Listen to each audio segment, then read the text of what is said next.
Hello, this is Albert, and today we are going to discuss a game I just played against an opponent. Let's just have a look at the game. I think the game is pretty interesting because it is a close game and there are many conflicting priorities where I managed to be able to prioritize better than my opponent, I suppose. That's why I sort of win this game. Let's have a look before we analyze the summary of the game. Here I made one inaccurate move, 6 mistakes and no blunder, where my opponent made 4 inaccuracies, 5 mistakes and 2 blunders. Let us start. So in this game I was I was white and the opponent was black, and my opponent's rating is 10 rating higher than me, which is not really significantly different, but it's a very interesting game because let's just have a look. Okay, e4, e5, king's pawn game, Dresden opening. Knight goes to f3, knight goes to c6, c4, and the opponent continues with bishop goes to c5, knight goes to c3, d6, trying to open the white square, black bishop. My queen goes to c2, trying to protect the pawn at e4, as well as that which allows probably the knight in front of my queen, which is the knight at c3, to maneuver later on. Bishop goes to g4, and usually for this sort of position I don't want to defend my bishop as indicated by the arrow here in the video, because I know that probably or most likely that the black king is going to castle kingside, and I'm going to open the g file by taking the knight if taken by the bishop. So I just move b3, trying to fianchetto my bishop, directing my attack to the king side of black. And here bishop takes f3 as predicted, and I just take it using the pawn at g, take back.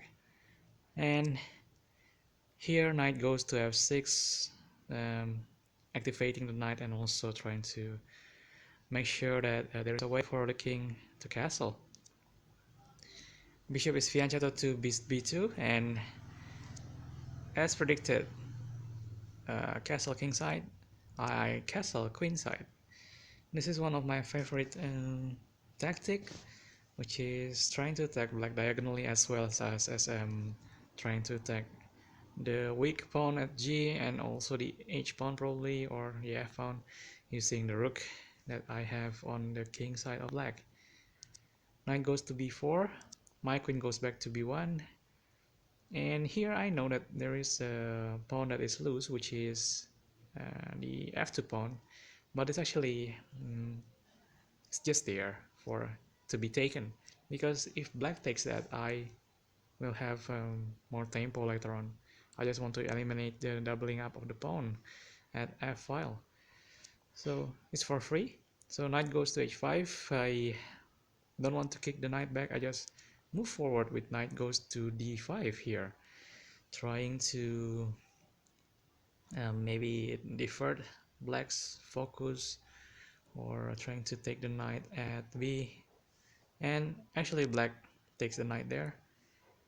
So from here it is suggested that the pawn at c takes the knight at d, but I have two options, which is taking the knight using the pawn at c or using the pawn at e, and I actually take using the e pawn to make sure that the file at for my queen, sorry, the diagonal for my queen is actually open, and this will actually ensure a strong attack for black to black, and white is pretty strong here. From here queen goes to f6, which is trying to attack the pawn at f3.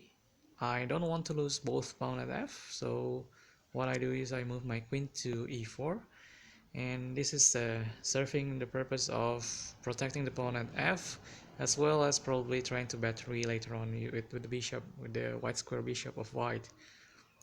g6, I know this is then a preventive move, trying to prevent my queen to attack the h7 pawn, and to make sure that I don't possess any significant threat for the king safety of black. But it's still far from effective, as it can be proven later on.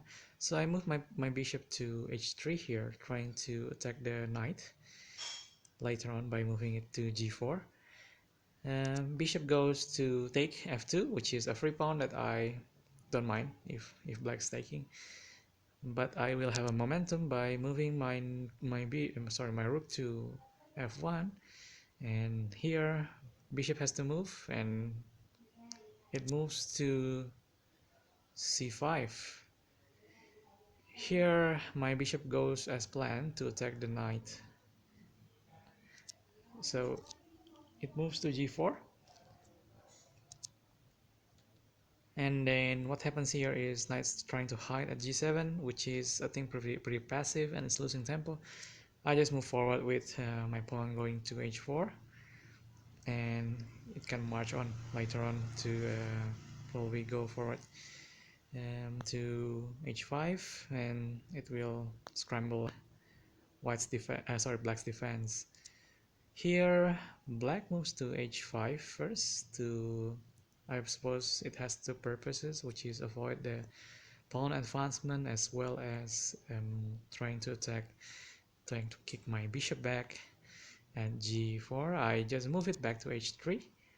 Here actually black can take the pawn at h4, but it didn't, and it just moved a6, which is, I'm not sure what sort of move it is, and I don't think it's actually a strong move at all. It's just wasting time. So I move my bishop to g2 for the purpose of protecting my rook, and the plan is actually marching the pawn at f3 to f4, and just in case black is moving its knight to, for example, f5, and it will move the knight to g3, which is forking the queen and also the rook. I still have an option to defend my major pieces before any problem. So knight goes to f5, which is as predicted, f4, and here black didn't choose to move its knight to g3, because if it happened, probably I can just simply take the pawn at e5. Bishop goes to d4. Simply take using my bishop d4.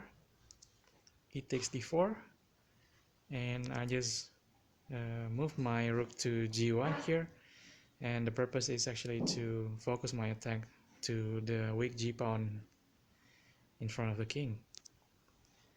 Rook at f goes to e8, and I simply hide my queen to d3, and rook goes to e7, which is an interesting idea because it's going to double up the rook. And okay, bishop goes to e4 here, trying to attack the knight, and the knight should actually take the pawn at h4, but it didn't, and the knight simply goes back to g7, and actually I don't think it's pretty strong. I simply move my pawn forward to f5 here, and it's pretty strong because it's actually going to scramble the pawn in front of the king, definitely. And how does black defend here? It cannot defend. So the only resource it has is actually moving its rook at a, go to e8, and here I take g6, and actually black should have taken the bishop at e4 because it's pretty strong and it sort of blocked my queen, but it didn't. Instead it just takes the pawn at g6, and from here I simply take the pawn using my bishop, and it's actually attacking the rook at e8, and also it is attacking the pawn at h5, and from here you don't know what sort of problem if black cannot handle it properly. It is suggested that black actually moves its rook, which it did, but from here I can simply, it's just hiding the rook at the wrong place, because I can just simply move my rook to f1, which is actually crushing, because the queen will be dropped definitely. And if the queen tries to hide, which is moving its queen to e5, I simply this is a checkmate in 2. I just simply move my bishop to h7, and from here black has nowhere to move, which is it has just only one square to move, only h8, and then it's a checkmate here. So I suppose there are a lot of close game here. So you sort of have to prioritize which um, which piece that you have to move first, and which sort of tactic that you should have. There are a lot of pins, and there are a lot of discovered attack. And from here, the lesson that I can take is probably is to be careful and to calculate a bit carefully, because it's possible to attack and to have a lot of problems by not moving accurately, and making blunders by not seeing what is hidden from a close game. So I hope that is been a useful game for you, enjoyable, I suppose, or not. I don't know. I I think it's that's all, and I see you later. Thank you.